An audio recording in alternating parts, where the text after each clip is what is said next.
Hi, I'm Robin. Today I'd like to show you how to make lovely aromatic bath bombs with just some simple ingredients and only about 30 minutes of your time. Almost all of your ingredients can come from the grocery store, or you may even have them in your cupboard already. To make this recipe, you'll need 1 cup of baking soda, a ½ cup each of cornstarch and citric acid, 1/2 cup of Epsom salt, witch hazel in a spray bottle, your favorite essential oil for scent, another kind of oil such as olive oil or coconut oil, 2.5 tablespoons, and finally, if you would like, you can add soap colorant for coloring. My basic tools are a mixing bowl, measuring cup, measuring spoon, and a whisk. Next, we need a mold to put our mixture in. I have here a silicone mold, plastic Easter egg. Some people try muffin tins, but by far I like the silicone mold the best because it releases the mixture a little better. We're starting with the dry mixture first. So we have baking soda, Epsom salt, cornstarch, and citric acid, and we'll just whisk that together in a bowl. If you would like to add colorant, this is dry soap colorant, mica powder. You can add it, but you don't have to if you don't want to mess around with it. Here I have whisked up all the ingredients until it's a nice fine powder. We are ready to add the wet ingredients now, starting with the oil.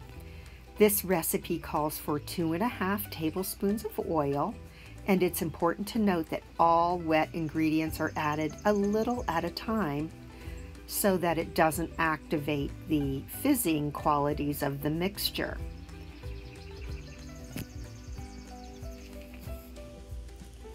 You can see as I've added the oil, the mixture is taking on a sand-like quality.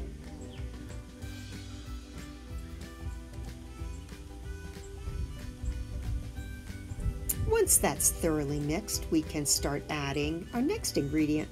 In my case, I'm using lavender essential oils, and we will add about 12 to 15 drops into our mixture.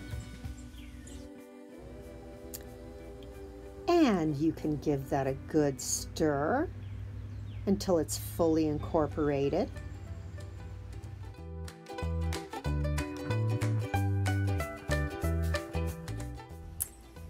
Don't hesitate to get your hands in there and really mix it up well.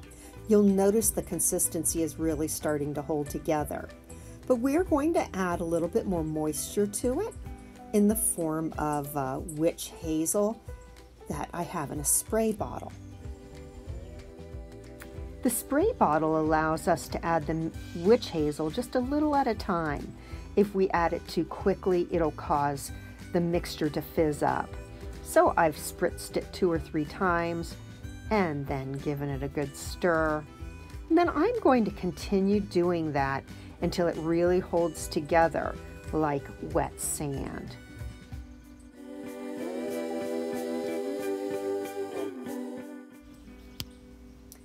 You can see the mixture gradually getting more sticky, and I'm using my hands to get in there and really mix it up.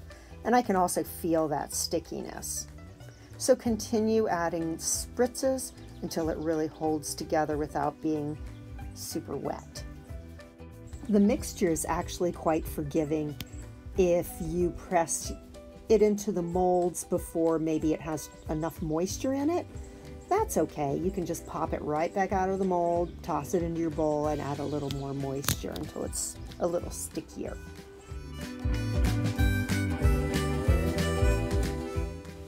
You can see as I'm squeezing it, it kind of holds together nicely. So I'm just about ready to press this mixture into the mold. So now I'm ready to take my mixture and press it firmly into the silicone mold. So I'm going to press it down into the bottom and then just keep pushing that in there nice and firm.